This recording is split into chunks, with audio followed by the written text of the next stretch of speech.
بسم الله الرحمن الرحيم. الحمد لله نحمده ونستعينه ونستغفره ونؤمن به ونتوكل عليه ونعوذ بالله من شرور أنفسنا ومن سيئات أعمالنا. من يهده الله فلا مضل له ومن يضلله فلا هادي له. ونشهد أن لا إله إلا الله وحده لا شريك له. ونشهد أن سيدنا ومولانا محمدا عبده ورسوله. اما بعد، مسلم پرسنل لا بورڈ کے صدر محترم نائیڈو صاحب کے نائب صدر اور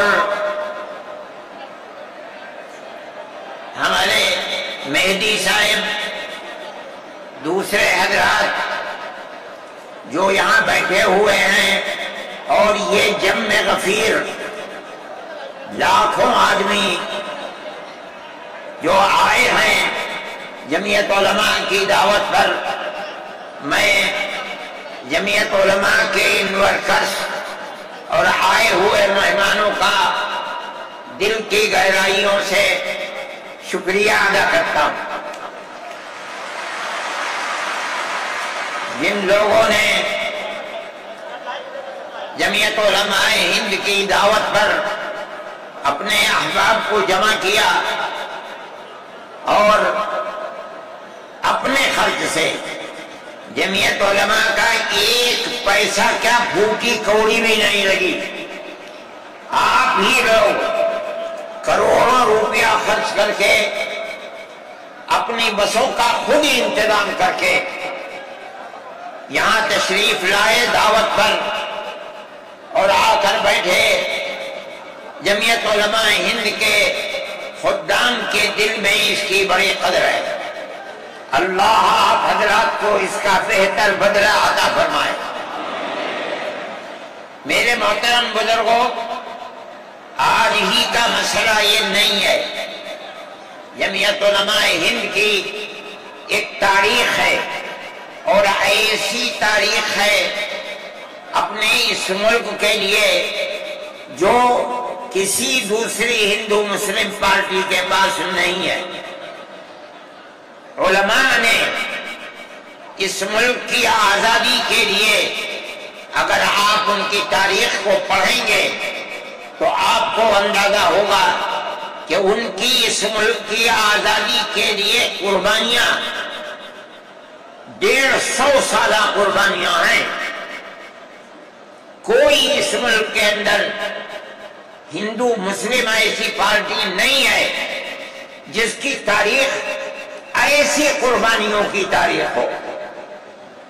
حضرت شاہ عبدالعزیز صاحب محدث دہلوی نے 1803 میں آواز بلند کی تھی کہ ہمارا ملک غلام ہو گیا، اس غلام ملک کو آزاد کرانا اس ملک میں بسنے والے ہر مسلمان اور ہر شخص کا فرض ہے۔ کوئی مائی کا لال نہیں تھا جو انگریز کی طاقت کے سامنے آزادی ملک کا نعرہ بلند کر سکتا۔ ایک مسلمان عالم دین نے اسی دلی کے اندر اس نعرے کو بلند کیا، اس کی جائیداد قلف کر لی گئی، اس کے مدرسے کو دفن کر دیا گیا، اس کو دلی بدر کر دیا گیا۔ لیکن یہ مسلمان ایسے نہیں تھے جو کسی ملک کے پیسے یا اس کی ثروت اور اس کی طاقت کے سامنے سر جھکا دیتے۔ جو انہوں نے اپنا موقف اختیار کیا تھا پتھر کی چٹان کی طرح، اسی طرح اس موقف کے اوپر کھڑے رہے۔ سب سے پہلا جہاد سن 1932 کے اندر ہوا، ہندوستانی لوگ تو جانتے بھی نہیں، اور اس کے اندر لوگ مر گئے، ختم ہو گئے۔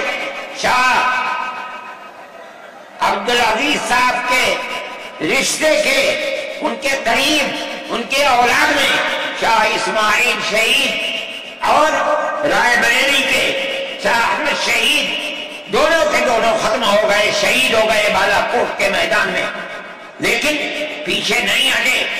اب وہ لوگ جو بچ کر آئے تھے سن 1857 میں پھر جہاد کر لیا، اور اس کے اندر صرف اسی دلی کے اندر 33,000 مسلمان شہید کیے گئے، اور لال قلعے سے لے کر جامع مسجد تک درختوں کے اوپر ان کی لاشوں کو لٹکا دیا گیا۔ یہ مسلمان کی تاریخ ہے، علماء کی تاریخ ہے۔ بتائیں کون ہے جس کی زندگی کے اندر یہ تاریخ مل سکتی ہے؟ میں کہتا ہوں، لاکھوں آدمی کے سامنے کہتا ہوں، کوئی مائی کا لال ہے جس نے اس ملک کی اس طرح خدمت کی ہو جس طرح مسلمان علماء نے خدمت کی ہے؟ میرے بھائی، جمعیت علماء انہی مجاہدین کی بنائی ہوئی جماعت ہے، ہم تو ان کے جوتے سیدھے کرنے والے ہیں۔ ہمارا کیا کام ہے؟ ایک ہی کام ہے کہ انہوں نے جو جمعیت کی بنیاد کے اندر ہندو مسلم اتحاد اور ملک کے ہر بسنے والے کو ایک پیغام دیا تھا پیار و محبت کا، ہم اسی پیغام کو لیے بیٹھے ہوئے ہیں۔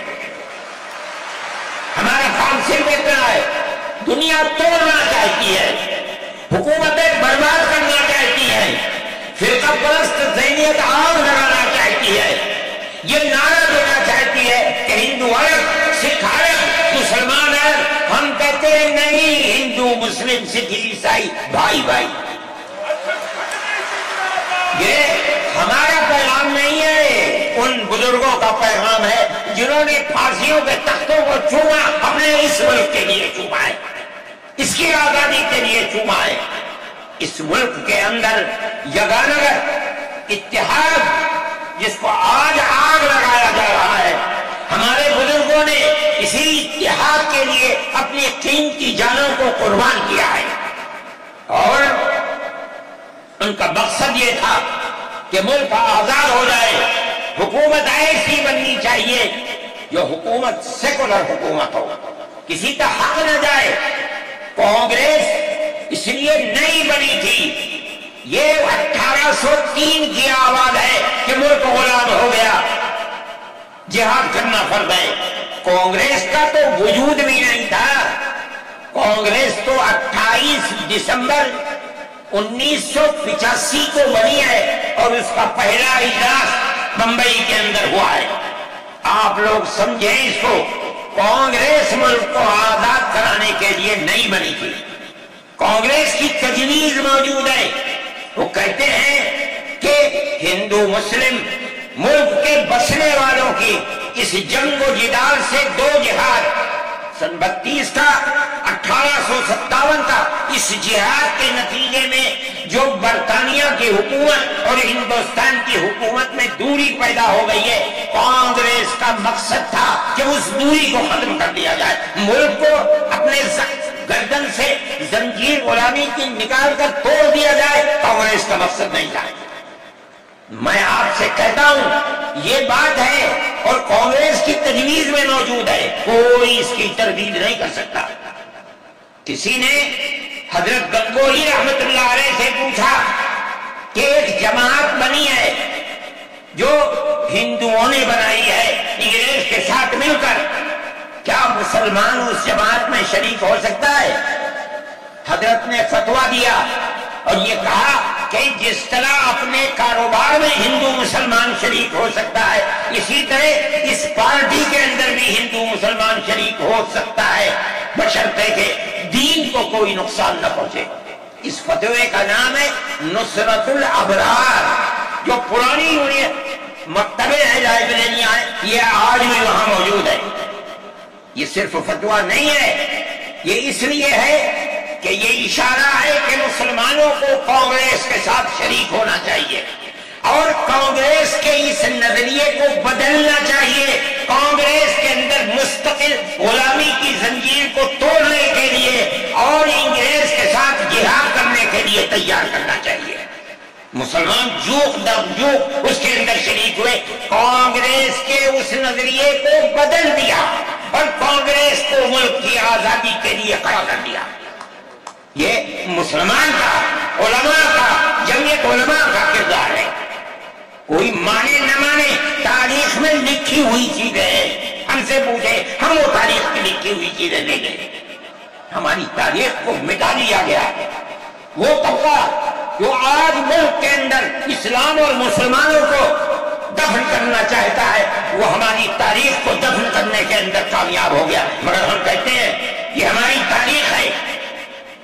میرے بھائی، ملک اسی طرح چلتا رہا، جیسے جیسے آزادی قریب آتی رہی، جمعیت علماء ہند وہ تنہا ایک جماعت تھی جو برابر موتی لال نہرو، جواہر لال نہرو، گاندھی جی سے یہ بات کہتی رہی کہ ہمیں ضمانت دو، ہم 143 سال ہیں ہماری زندگی، جہاد کی زندگی، ہمیں یہ ضمانت دو کہ ملک آزاد ہوگا تو اس کا کردار سیکولر کردار ہوگا، دستور سیکولر دستور ہوگا، جس کے اندر ہندو، مسلمان، سکھ، پارسی، عیسائی ہر ایک کو اپنے مذہب کے ساتھ جینے کا حق ہوگا اور حکومت کا کوئی مذہب نہیں ہوگا۔ ہمارے پاس تجویزیں موجود ہیں، برابر ہمیں مفتی کفایت اللہ صاحب جو جمعیت علماء کے اس وقت صدر تھے، نام لے کر ان کے پاس موتی لال نہرو، گاندھی جی، یہ لوگ اپنی ورکنگ کمیٹیوں کی تجاویز بھیجتے ہیں، مفتی صاحب کرم فرما، مفتی صاحب یہ ہے کہ ہمارا ملک جب آزاد ہوگا ہم گارنٹی دیتے ہیں کہ ملک سیکولر ملک ہوگا۔ اس کا کیا مطلب ہے؟ ہمارا کردار، ہمارا مذہب، ہمارا وقت، ہر چیز آزاد رہے گا، مسلمان جس طرح چاہے گا اپنی زندگی گزارے گا، اپنے مذہب کو سینے سے لگا کر زندگی گزارے گا۔ میں یہ بات صرف ہوائی نہیں کہہ رہا ہوں، آپ غور سے اس تحریر کا ایک ایک لفظ سنیں۔ ہری پور ضلع سورت کا اجلاس عام جو 19، 20، 21 فروری 1938 میں 47 میں ملک آزاد ہوا، یہ اجلاس 1938 اس سے بھی 9 سال پہلے، یعنی آج کے مقابلے میں 80 سال پہلے یہ اجلاس ہوا تھا۔ اس کے اندر تجویز دے کیا، ورکنگ کمیٹی نے 1937 میں اپنی کلکتے کی میٹنگ میں اقلیتوں کے حقوق پر جو تجویز پاس کی تھی اسے یہ کانگریس منظور کرتی ہے، اس وقت کی بات ہے، اور نئے سرے سے اعلان کرتی ہے کہ ہندوستان کی اقلیتوں کے تمدنی، مذہبی اور لسانی حقوق کی حفاظت کرنا کانگریس کا پہلا فرض اور بنیادی پالیسی ہے، تاکہ حکومت کی کسی بھی ایسی اسکیم میں جس میں کانگریس شریک ہو، اقلیتوں کو ترقی اور نشو و نما کا زیادہ سے زیادہ موقع مل سکے۔ آپ الفاظ پر غور کیجئے، اور وہ قوم کی سیاسی، اقتصادی اور کلچرل زندگی میں پورا حصہ لے سکے۔ اس کے بعد اس بنیاد پر مسلمانوں کو مطمئن رہنا چاہیے کہ آزاد ہندوستان کی حکومت میں ان کا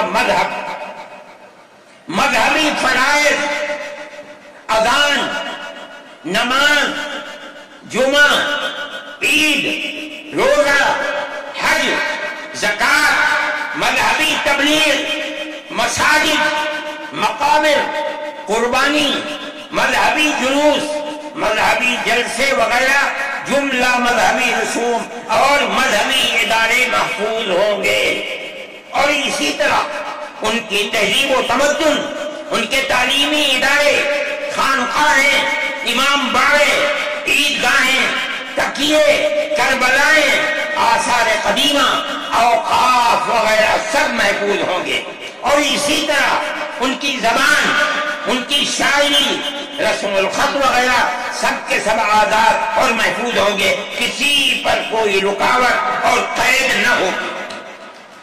جو میں آپ سے کہہ رہا ہوں، آپ دیکھیے یو پی کانگریس کا شائع کردہ election board National Herald press Lucknow 1946 کے اندر، شاید 10 فروری جو میں نے نقل کیا ہے وہ مٹا ہوا تھا، اس کے اندر یہ بلیٹن شائع ہوا ہے۔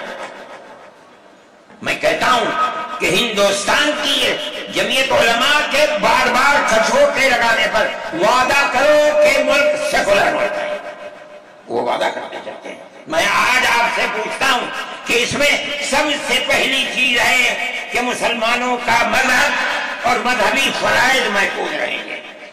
آج میں پوچھتا ہوں، ملک کی آزادی کو 70-80 سال ہو رہے ہیں، بتائیے کیا محفوظ ہے مسلمانوں کا؟ آپ مذہب محفوظ ہے مسلمانوں کا؟ کیا آپ نے مسلمان مذہب کا مسئلہ قرآن و حدیث سے ثابت ہے؟ آپ جو کچھ کر سکتے تھے آپ نے نکاح اور طلاق کے اندر کر دیا، برقع محفوظ ہے۔ آپ کی حکومت اتراکھنڈ میں ہے، آپ یکساں سول کوڈ، یعنی کوئی تعلق مسلمان کا مذہب سے نہیں ہوگا، گورنمنٹ جو قائم کرے گی اس کے اوپر مسلمان کو چلنا ہوگا۔ کہاں کا سیکولرزم ہے؟ کیا مسلمان اس پر اطمینان کر سکتا ہے؟ آپ کی زندگی اور آپ کی حکومت کا بنیادی ناپاک پتھر یہ ہے کہ مسلمان کو اپنے مذہب سے آپ دور کر لیں۔ کیا آپ اسے قبول کریں گے؟ یہ آج کی حکومت کا یہ مسئلہ ہے۔ مذہبی فرائض کہاں کے آپ زندہ رہ گئے؟ آج آپ نے مسئلہ بنایا ہے کہ اتراکھنڈ کی ریاست اور شہروں کے اندر مسلمان جو 50 سال سے آباد ہے، آباد بھی نہیں رہ سکے گا۔ یہ آپ کا کردار ہے، یہ تصویر ہے اور ناپاک تصویر ہے۔ کہتے ہیں جس تصویر کو آپ پیش کر رہے ہیں یہ تصویر سیکولر دستور کی تصویر نہیں ہے۔ ہمارا آج کا یہ کنونشن سیکولر دستور کی حفاظت کے لیے ہے۔ کہاں ہے کیا کر رہے ہو؟ اس ملک کو، ملک میں رہنے والوں کے لیے جہنم بنا رہے ہو۔ جمعیت علماء اس کو قبول نہیں کرتی۔ ہم تو کہہ رہے ہیں اس بات کو، کسی کی زبان اٹھتی ہو یا نہ اٹھتی ہو، لیکن ہم کہتے ہیں کہ جو ہو رہا ہے وہ ملک کو آگ لگانے کے لیے، دستور کو آگ لگانے کے لیے ہو رہا ہے۔ جمعیت علماء اسے قبول نہیں کرتی۔ اگر جمعیت علماء نے اس بدترین حکومت جو یہ کہتی تھی کہ ہماری حکومت میں سورج نہیں ڈوبتا، جمعیت علماء نے کبھی اس کے سامنے سر نہیں جھکایا، اس کے بعد ہم اس کے سامنے سر جھکائیں گے۔ ہمارا سر صرف ایک اللہ کے سامنے جھکتا ہے اور کسی کے سامنے نہیں جھکتا۔ میرے بھائی، آپ ایک اس کو لیتے ہیں، میں کہتا ہوں آپ کیا کہتے ہیں؟ اس کے اندر جہاں ہے وہاں اسی طریقے سے اوقاف وغیرہ سب محفوظ ہوں گے۔ اوقاف محفوظ ہیں، یہ آپ کے سامنے حضرت مولانا بیٹھے ہوئے ہیں، تقریر کی ہے۔ اوقاف کو ہڑپنا چاہتے ہیں۔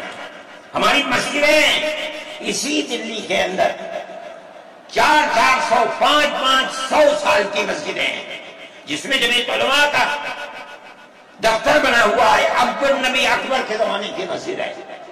اور کتنی مسجدیں جن کے پاس اوقاف، اللہ اکبر، لاکھوں کروڑ کے اوقاف ہیں۔ جونپور میں جا کر کے دیکھو کیسی مسجدیں ہیں، دلی کے قرب و جوار میں دیکھو کتنی بڑی بڑی مسجدیں ہیں۔ ہندوستان کا وہ طبقہ جو ان مساجد کے اوقاف کو ہڑپ کرنا چاہتا ہے، کہتا ہے اگر کسی وقف زمین یا مسجد یا کسی بھی چیز کے کاغذات وقف کے نہیں آئے اس کو وقف نہیں مانا جائے گا۔ کون 500 سال پرانے کاغذات لا کر کے پیش کر دے گا؟ قانون یہ تھا کہ جو مسجد بنی ہے، جو وقف پر بنتی ہے، وہ وقف ہے۔ آپ کو کیا درد ہے؟ کیا آپ اس اوقاف کو ختم کرتے ہیں؟ اس کا مطلب ہے مسلمانوں کی زمین کو ہڑپ کرنا چاہتے ہو، حرام کھانا چاہتے ہو، اس لیے ان اوقاف کو ہڑپ کرنا چاہتے ہو۔ ہم اس کو قبول نہیں کرتے۔ اوقاف ہمارے آباء و اجداد کے دیے ہوئے ہیں، اوقاف اللہ کی ملکیت میں دیے ہوئے ہیں، مسجدیں بنی ہوئی ہیں، آپ ان کی حفاظت کیجئے، اس لیے کہ ہم اس ملک کے رہنے والے ہیں، ہم باہر سے آئے ہوئے نہیں ہیں۔ اگر ہندو گوجر ہے مسلمان بھی گوجر ہے، اگر ہندو جاٹ ہے مسلمان بھی جاٹ ہے، اگر ہندو راجپوت ہے مسلمان بھی راجپوت ہے۔ جاؤ دیکھو کشمیر کے اندر، اگر ہندو برہمن ہے مسلمان بھی برہمن ہے۔ ہم اسی ملک کے رہنے والے ہیں۔ کسی کو اچھا لگا یہ مذہب وہ اس مذہب میں چلا گیا، کسی کو یہ مذہب اچھا لگا وہ اس مذہب میں چلا گیا۔ کیا مذہب کی بنیاد پر اس ملک کے اندر آپ ہمیں جینے کا حق نہیں دیں گے؟ ہم اپنے جینے کا حق کو لیں گے۔ آپ نے جس سیاست کو اختیار کیا، آپ 2 الیکشن پہلے دیکھیے کس قوت کے ساتھ بی جے پی آئی تھی۔ آپ نے جس پالیسی کو اختیار کیا، سیکولرزم کو آگ لگانی چاہیے، اس کا نتیجہ اس الیکشن میں کیا ہوا؟ بی جے پی ہار گئی۔ میں کہتا ہوں کہ اگر چندرا بابو نائیڈو کی بیساکھی نہ ہوتی اور ادھر نتیش کمار کی بیساکھی نہ ہوتی تو بی جے پی گورنمنٹ نہیں بنا سکتی۔ کیوں ہوا؟ وہ جو 14 سال پہلے اتنی قوت کے ساتھ آئی تھی کہ لگتا تھا کسی دوسری جماعت کا چراغ ہی نہیں جل رہا ہے، وہ چراغ آج بجھ کیسے گیا؟ اس پالیسی کی وجہ سے۔ ملک کی پالیسی اگر بھائی بھائی کی ہوگی ملک زندہ رہے گا۔ ایک باپ کی اولاد 5 4 3 اگر پیار و محبت کے ساتھ رہیں گے وہ گھر آباد رہے گا، اگر دشمنی ہوگی سب برباد ہو جائیں گے۔ ہماری یہ پالیسی ہے کہ ہندو مسلمان سکھ عیسائی سب ایک دوسرے کے ساتھ بھائی بھائی ہیں۔ آپ اس پالیسی کو کیوں مخالفت کرتے ہیں؟ ہم اسی طرح چلتے ہیں۔ جمعیت علماء ہند کا یہی کردار ہے، جمعیت علماء ہند آج بھی یہی کرتی ہے۔ میں نے ابھی چند مہینے ہوئے میوات کے اندر لوگ لٹ گئے، پس گئے، ان کو جمع کیا، ہم نے ان سب کو 1 لاکھ یا 2 لاکھ روپے دیے جا کر کے، مسلمان بھی تھے ہندو بھی تھے، ہم نے ان کو دیا، وہ خوش ہو گئے۔ ہم ہر سال تقریباً 1.5 کروڑ روپے دیتے ہیں بچوں کو جو پڑھنے والے ہوتے ہیں، جو غریب ہوتے ہیں، اونچی تعلیم کے لیے۔ اس کے اندر مسلمان بچے بھی ہوتے ہیں، ہندو بچے بھی ہوتے ہیں۔ جمعیت علماء ہر ایک کی مدد کرتی ہے، پڑھیں ملک کے لیے کام کریں۔ میں جا رہا تھا ایک مرتبہ بنگلور سے سوال ہوا، مجھے جانا تھا سوئٹزرلینڈ، ایک میٹنگ تھی وہاں سعودی عرب کی، سوئٹزرلینڈ کے اندر۔ میں جب گیا جہاز کے اندر صبح ہوئی تو میں نے چائے وائے پی، میرے پاس جو پائلٹ تھا چلانے والا وہ آیا، میرا شکریہ ادا کرنے لگا، آپ نے بڑی محبت کے ساتھ۔ میں نے سوچا کیا بات ہے، کیا آپ کیوں؟ کہنے لگے کہ مجھے اس جگہ تک پہنچنے میں جمعیت علماء اگر مدد نہ کرتی میں نے کچھ کر سکتا۔ مجھے حیرت ہو گئی کہ کیا بات ہے، ہم ہر ایک کی مدد کرتے ہیں۔ کیرلا کے اندر سیلاب آیا، لوگ لٹ گئے، مر گئے، ہم نے مکانات کی مرمت کی، ہم نے مکانات کو اثر نو بنوایا بھی، میں نے چابیاں بھی دی اور تمام میڈیا نے اس کو دکھلایا۔ ہندو بھی تھے، مسلمان بھی تھے، ہندو عورتیں بھی تھیں جن کے ہاتھوں میں نے چابی دی ہے۔ جمعیت علماء کا یہ کردار ہے۔ ہمارے بزرگوں نے متحدہ قومیت کتابیں شائع کی ہیں، اس کا مطلب ہے کہ ہندوستان کی قوم مذہب کی بنیاد پر نہیں بٹے گی، جو ہندوستان میں رہتا ہے ان سب کی ایک ہی قوم ہے، مذہب کی بنیاد پر قومیں تقسیم نہیں ہوگی۔ یہ ہمارا کردار ہے، ہم اس کردار پر زندہ ہیں اور اسی پر چلتے ہیں۔ صحیح ہے، یہ ملک کے اندر جو پالیسی چل رہی ہے کہ ان کو مار دو، ان کو گرا دو، ان کو، آسام کے اندر یہ پالیسی آج سے نہیں سن 12 سے چل رہی ہے۔ جمعیت علماء تنہا جماعت ہے ملک کے اندر جو آسامیوں کے مسائل کو جانتی ہے۔ یہاں سے رہنے والے ان کی زبان اور ہے، ان کا کلچر اور ہے، بہت دور ہے، دنیا کے آخر میں رہتے ہیں، کون جانتا ہے ان کے مسائل؟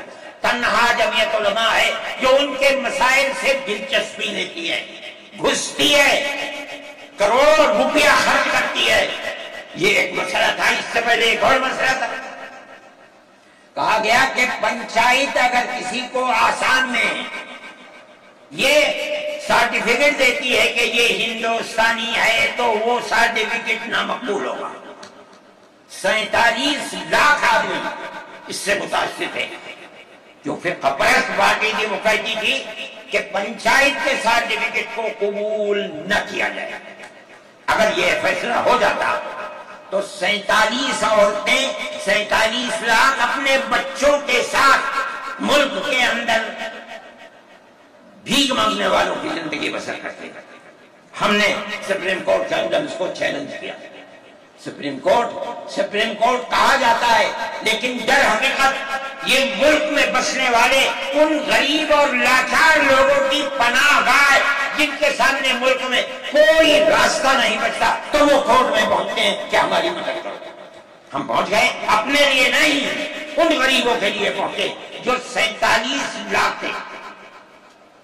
آپ نہیں جانتے، اس کے اندر 24 لاکھ ہندو عورتیں تھیں۔ آپ سمجھے؟ اور جب یہ علماء گئی، میں بہت پریشان تھا کہ الہ العالمین کوئی مدد کرنے والا علاوہ تیرے کوئی مدد کرنے والا نہیں ہے۔ میں اللہ کا فضل کرتا ہوں کہ جو کورٹ اور وہیں کا وہ چیف جسٹس تھا، آسامی کا تھا، مجھے خطرہ تھا کہیں یہ آسامیوں کے ساتھ نہ چلا جائے، گورنمنٹ کے ساتھ نہ چلا جائے۔ اللہ کی قدرت ہے کہ فیصلہ یہ آیا کہ وہ سرٹیفکیٹ جو پنچایت نے دیا قبول کیا جائے گا۔ میں نے کہا کہ مجھے اپنی زندگی میں کبھی اتنی خوشی نہیں ملی جتنا آج اس فیصلے سے خوشی ہوئی ہے۔ کیوں؟ صرف مسلمان کے لیے نہیں، یہ ہمارا کردار ہے جو ہمیں اپنے بزرگوں سے ملا ہے، جو جمعیت علماء کی اساس ہے، جو ان کا کردار تھا، ہم نے اس کی سراہنا کی۔ اس کے بعد دوسرا مسئلہ آ گیا۔ دیکھیے، سمجھیے مسئلے کو، سارے ہندوستان کے اندر قانون یہ ہے کہ جو سب سے پہلی مردم شماری سن 51 47 میں ملک آزاد ہوا، سن 51 کے اندر پہلی مردم شماری ہے، جس کا نام اس مردم شماری میں ہے وہ ہندوستان ہے، جس کا نام اس مردم شماری میں نہیں ہے، اگر دوسری مردم شماری میں وہ کہیں سے آ کر بسا اور اپنا نام لایا، وہ ہندوستانی نہیں ہے۔ اچھا، پاکستان ایک مغربی پاکستان تھا، ایک مشرقی پاکستان تھا۔ اندرا جی نے اپنے زمانے کے اندر تمام جھگڑوں کو ختم کرنے کے لیے مغربی ہندوستان پاکستان کو الگ، مشرقی پاکستان کو الگ کیا۔ جنگ ہوئی، مشرقی پاکستان ٹوٹ گیا اور بنگلہ دیش بن گیا۔ اس وقت بہت بڑی بمباری ہوئی دونوں ملکوں کے اندر، ادھر کے لوگ ادھر، ادھر کے لوگ ادھر، سب لوگ بیٹھے، راجو بیٹھے، بی جے پی بیٹھی، جو وہاں کی پارٹیاں تھیں صوبائی وہ بیٹھی، اور سب نے بیٹھ کر طے کیا کہ آسام کے اندر ہندوستانی ہونے کی دلیل سن 71 کی مردم شماری ہوگی۔ سارے ملک سے الگ، سارے ملک میں مردم شماری میں ہندوستانی ہونے کے لیے 51 کی ہے، مگر سب پارٹیوں کے دستخط ہیں اس کے اوپر۔ آسام کے اندر 51 نہیں 71 ہوگا۔